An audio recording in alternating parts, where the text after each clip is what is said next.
Hello students. In our previous lecture we were discussed about the solar system. Some planets are contained in the solar system.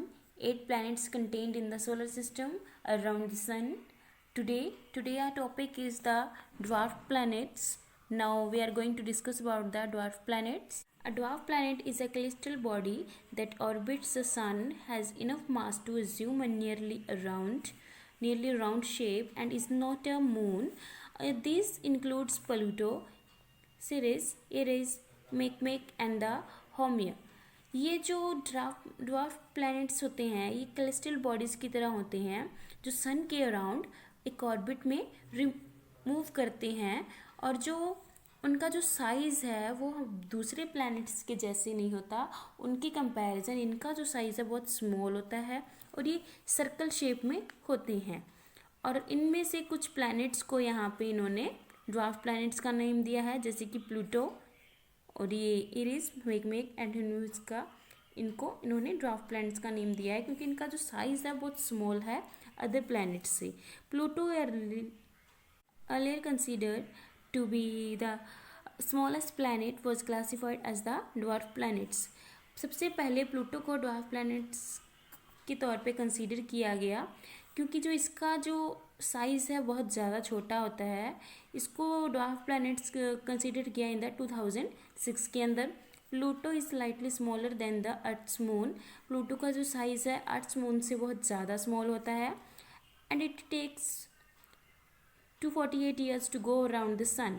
और इसको सन का एक रिवॉल्वेशन करने के लिए 248 ईयर्स लग जाते हैं. And one day on Pluto is about 6 half days on the अर्थ. जो प्लूटो के ऊपर एक दिन होता है, जो प्लूटो का 1 डे होता है वो हमारे अर्थ के 6.5 डेज के बराबर होता है. Next topic is our unique Earth. Our planet Earth is the only planet which has life. The photograph of the earth taken from space show that it is colorful planet with shades of blue, white and green. The ocean and the seas make the earth look blue when see from the space. यहाँ पे ये है कि ये जो यहाँ पे अर्थ का जो पिक्चर या फोटोग्राफ शो किया गया है ये बहुत ही कलरफुल है. इसमें ब्लू कलर, वाइट कलर और ग्रीन कलर जो है हमें दिखाई दे रहे हैं. ये जो पिक्चर है ये स्पेस से लिया गया है जिससे ये पता चलता है कि हमारे अर्थ के ऊपर बहुत सारा वाटर है, ग्रीनरी है, ये चीज़ें यहाँ पे प्रेजेंट हैं. हमारा जो अर्थ एक ऐसा प्लेनेट है जहाँ पे हमारी जो लाइफ के लिए जो भी चीज़ें हमें नीडेड होती हैं वो सभी यहाँ पे हमें अवेलेबल हैं. The white color represents the clouds and the green color show the vegetation. 30% of our planet is covered by land and 70% is by water. इसमें जो अभी मैंने बताया कि जैसे कि इसका जो ये ब्लू कलर है ये वाटर को शो करता है, ग्रीन कलर वेजिटेशन ग्रीनरी को शो करता है एंड वाइट कलर क्लाउड्स को शो करता है. यहाँ पे हमें जैसे पता है कि हमारा जो अर्थ का 70% जो सरफेस है वो वाटरी है यानी कि वाटर से कवर्ड है और बाकी का 30% हमारा जो लैंड है. The earth is surrounded by the atmosphere of nitrogen, oxygen and water vapours. It also has a layer of ozone which absorb some of the damaging radiation from the sun. हमारा जो अर्थ है उसके atmosphere में बहुत सारी gases present हैं जैसे कि नाइट्रोजन, ऑक्सीजन और वाटर वेपर्स यानी पानी की बूंदें भी. ये सभी चीज़ें हमारे एटमॉस्फेयर में प्रेजेंट हैं. और इसमें ये है कि हमारे एटमॉस्फेयर में एक ओजोन लेयर है जो ऑब्जॉर्व करता है रेडिएशन को. जो रेडिएशन कहाँ से आती हैं? सन से आती हैं. Most importantly the earth has water. सबसे इम्पॉर्टेंट बात ये है कि अर्थ के ऊपर क्या प्रेजेंट है? वाटर है. These conditions support life. Besides, our planet has soil which allows plants to grow. इसमें यह है कि अगर हमारे पास पानी है, हमारे पास जीने की सभी कंडीशंस हैं अर्थ के ऊपर और हमारे प्लैनेट के पास में सॉइल भी है. अब सॉइल का यहाँ पे क्या यूज़ करते हैं हम? सॉइल का ये है कि हम उसमें प्लांट्स को ग्रो करते हैं. Through the temperature on the earth vary a lot. हमारा जो अर्थ का जो टेम्परेचर है बहुत ज़्यादा वेरी करता है, यानी कि ऊपर नीचे होता है। -85 डिग्री सेल्सियस से 65 डिग्री सेल्सियस तक उसका जो वेरिएशन है टेम्परेचर का वो होता रहता है।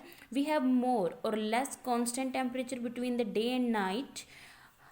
यहाँ पे ये है कि हमारा जो नाइट और डे का जो टेम्परेचर है वो कभी ज़्यादा हो जाता है, कभी कम हो जाता है, कॉन्स्टेंटली कम रहता है। ऐसा नहीं है कि शाम को भी वही टेम्परेचर है और दिन में भी वही टेम्परेचर है। जो वैसे ही डे और नाइट में बहुत ज़्यादा फर्क आ जाता है टेम्परेचर में। Our planet is about is 149,590,000 kilometers away from the sun. Therefore, it is neither too hot or not too cold. जो टेम्परेचर है वो हमने भी पढ़ा कि जो अर्थ के ऊपर है वो वेरी होता रहता है, कभी कांस्टेंट नहीं होता। तो इसीलिए ये क्यों होता है, क्योंकि हमारा जो प्लैनेट है वो सन से, हमारा जो प्लैनेट है सन से 149,590,000 किलोमीटर दूर है, और जिसके कारण हमारे अर्थ के ऊपर ना तो ज़्यादा हॉटनेस होती है और ना ही ज़्यादा टू मच कोल्ड है। The Earth's shape is geode, meaning it is slightly flattened at the poles. It takes 365.5 days to complete one revolution around the sun. अब अर्थ का जो शेप है वो जियोड की तरह है, यानी कि वो अपने साइड्स, अपने धुरा के ऊपर थोड़ा फ्लैटेंड है।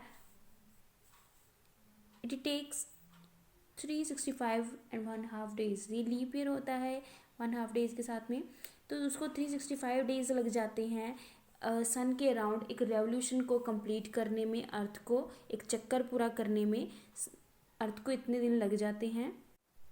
It complete one rotation in 24 hours. It axis of rotation is tilt, which is responsible for the change for the season. The earth rotates from the west to east on its axis. Its rotation causes day and night. अर्थ का जो एक rotation है उसके अपने axis के around वो जो rotation है 24 आवर्स के अंदर कंप्लीट हो जाता है।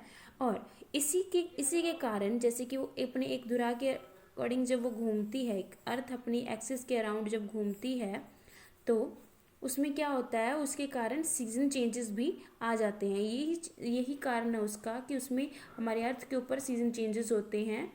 और हमारा जो अर्थ है वो रोटेट करता है वेस्ट से ईस्ट को, एंड इसी के कारण हमारे डे और नाइट भी कॉज होते हैं।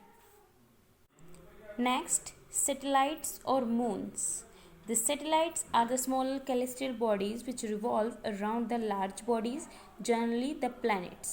अब सैटेलाइट्स और ये सैटेलाइट्स होती क्या है, ये वो कैलेस्ट्रियल बॉडीज़ होती हैं जो किसी लार्ज बॉडी के अराउंड रिवॉल्व करती हैं, जैसे कि हो गए प्लैनेट्स। अब प्लैनेट्स क्या करते हैं, एक अपनी लार्ज बॉडी के अराउंड घूमते हैं, जैसे कि जो प्लैनेट्स हैं वो सन के अराउंड घूमते हैं, क्योंकि सन का जो साइज़ है प्लैनेट से कहीं ज़्यादा बड़ा होता है।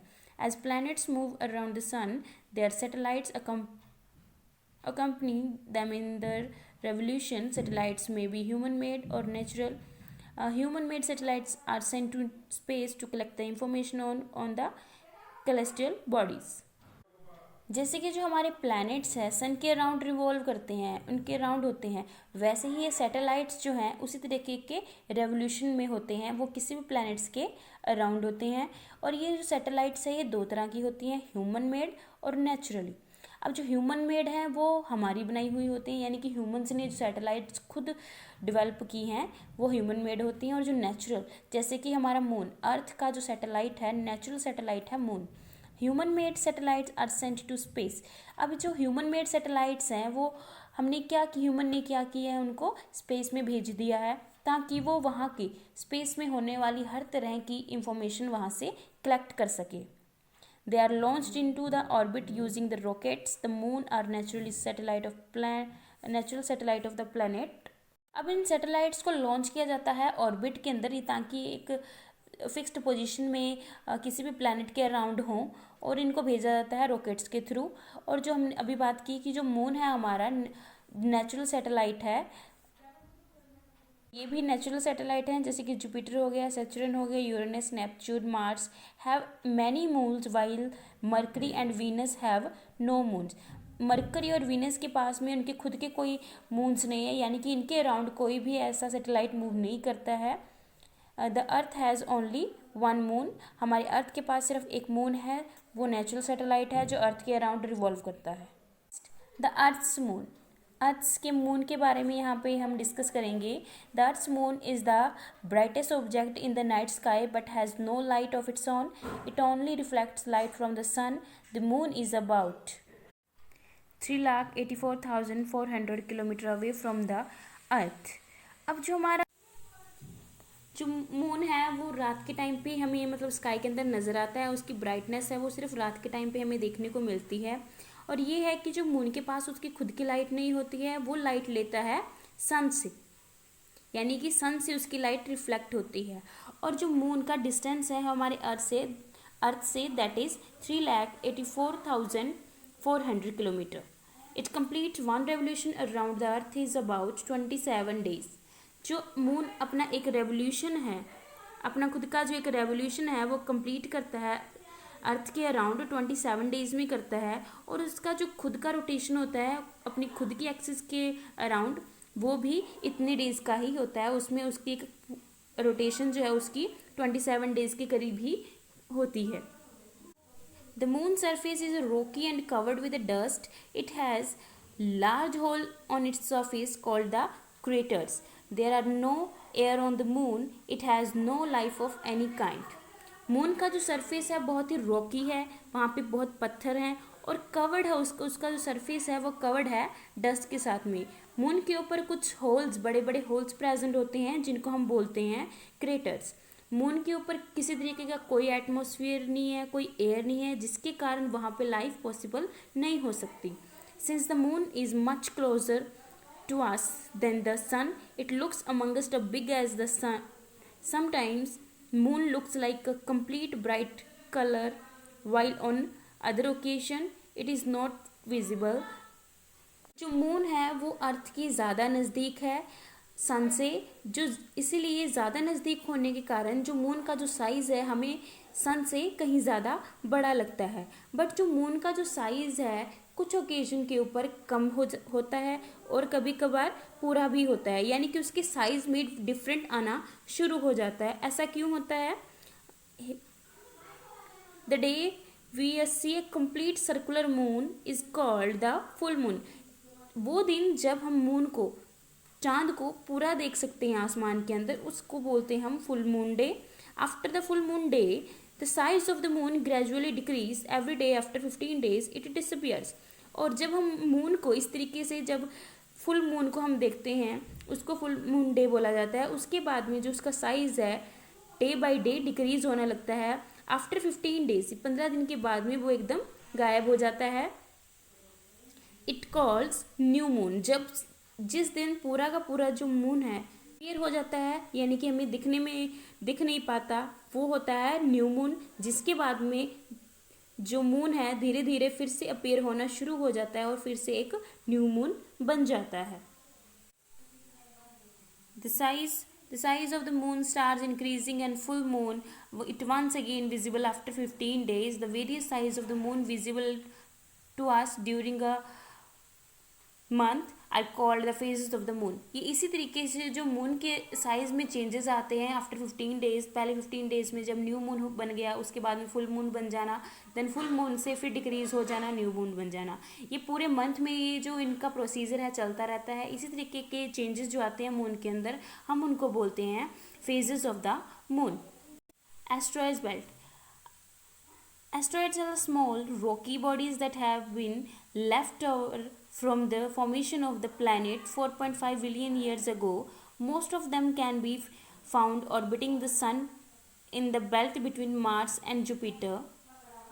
एस्ट्रॉइड्स क्या होते हैं? ये स्मॉल रॉक्स होते हैं, स्मॉल बॉडीज़ होती हैं जो किसी भी प्लैनेट्स के अराउंड रिवॉल्व करती हैं। इनका जो फॉर्मेशन है वो 4.5 बिलियन ईयर पहले हुआ था। जैसे कि हमारे पास जो हमने सैटर्न की बात की थी कि उसके आसपास कुछ जैसे कि उस प्लैनेट के अराउंड एक रिंग्स बन जाती हैं। अब ये रिंग्स क्या है, उसके रिंग्स के अराउंड एस्ट्रॉइड्स होते हैं। उनके अराउंड इस पिक्चर में भी ऐसे शो किया गया है कि इनके अराउंड जो स्मॉल बॉडीज़ हैं, ये रॉकी बॉडीज़ हैं, इनको हम एस्ट्रॉइड्स बोलते हैं। The region in solar system are called asteroid belt. इन्हीं सोलर सिस्टम में कंसीडर करने वाले एस्ट्रॉइड्स को हम एस्ट्रॉयड बेल्ट्स भी बोलते हैं। Series and the dwarf planet is the largest asteroid in the asteroid belt. हमने पढ़ा था कि जो ड्वार्फ प्लैनेट्स होते हैं कि कौन से होते हैं, वो वाले प्लैनेट्स, वो वाले रॉक्स जिनका साइज क्या होता है, कम होता है, छोटा होता है बाकी प्लैनेट से, और ये सभी के सभी एस्ट्रॉयड बेल्ट में कंसीडर्ड होते हैं। Next, here meteors and meteorites. Meteors are tiny pieces of the metal or rock which come into existence when the asteroids break up. Meteors क्या होते हैं, वो छोटे छोटे पीसेज होते हैं, टिनी पीसेज होते हैं, रॉक्स के हो सकते हैं या फिर मेटल्स के हो सकते हैं। जब एक एस्ट्रॉयड क्या करता है, ब्रेकआउट हो जाता है, टूट जाता है, तब ये छोटे छोटे पीसेस जो बनते हैं उनको मेटियोर्स बोलते हैं। Most meteors burn up before they even reach to the earth. The shooting stars that we often see are not stars but the meteors streaking across the sky. जो हम बोलते हैं कि ये जब एस्ट्रॉयड जो है ब्रेकअप हो जाते हैं, टूट जाते हैं, तो जब ये टूटते हैं तो इनमें से जो पीसेस निकलते हैं वो हमारे अर्थ की तरफ आते हैं। तो ये है कि ये माना जाता है कि वो हमारे अर्थ की तरफ आने से पहले ही बीच में ही बर्नट हो जाते हैं, स्पार्क हो जाते हैं वो, जिसके कारण हम उनको टूटते हुए तारे बोलते हैं, शूटिंग स्टार जिनको हम बोलते हैं, जो हमें रात को दिखाई देते हैं। When these objects fall on the earth surface, they are called meteorites. ये वाले ऑब्जेक्ट जो हमारे अर्थ कुछ ना कुछ जो बर्नट नहीं होते, वो हमारे अर्थ सरफेस के ऊपर आ जाते हैं, जिनको हम बोलते हैं meteoroids. Large meteoroids can huge crater when they fall on the earth and other planet. अब ये जो लार्ज साइज के जो इनमें से जो पीसेस होते हैं जो हमारे अर्थ सरफेस पे पहुंच जाते हैं, जब वो अर्थ के ऊपर पहुंचते हैं तो बड़े होल्स, क्रिएटर्स वहाँ पे बन जाते हैं, उन्हीं को हम बोलते हैं क्रेटर्स। और ये जो लार्ज मेटेरोइड्स हैं ये किसी भी प्लैनेट के ऊपर जाके फॉल कर जाती हैं।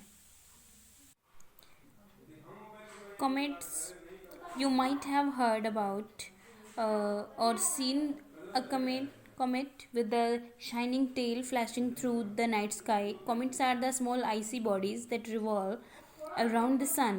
They glows with the light of the sun as they come closer to it. ये जो कॉमेट्स होते हैं ये स्मॉल बॉडीज़ होती हैं और जो नाइट के अंदर हमें दिखाई देती हैं, नाइट स्काई के अंदर, ये जो बॉडीज़ हैं ये फ्लैशिंग होती हैं, यानी कि इनको हिंदी में बोलते हैं हम धूमकेतु। जो ये बॉडीज़ हैं ये आइसी बॉडीज़ होती हैं और ये जब मतलब कि बॉडीज़ जब रिवॉल्व करती हैं सन के अराउंड, तो ये इनका एक गैसी अपीयर होता है जो इनकी टेल को शो करता है। एक गैसी अपीयर होता है उन बॉडीज़ के पीछे, ये आइसी बग्स होते हैं, पीछे उनके गैसेस मतलब को रिलीज़ करते हैं। इसी कारण ये लगता है कि उसकी टेल है जैसे कि, और ये जब सन की लाइट के अंदर आते हैं तो ये ग्लो भी करते हैं। Have you heard about Halley's comet? क्या आपने कभी हेल्स कॉमेट के बारे में सुना है? The Halley's comet is seen once in 76 years. It was last seen in 1986. Recently, in 1996, a Japanese astronomer discovered the Hyakutake comet.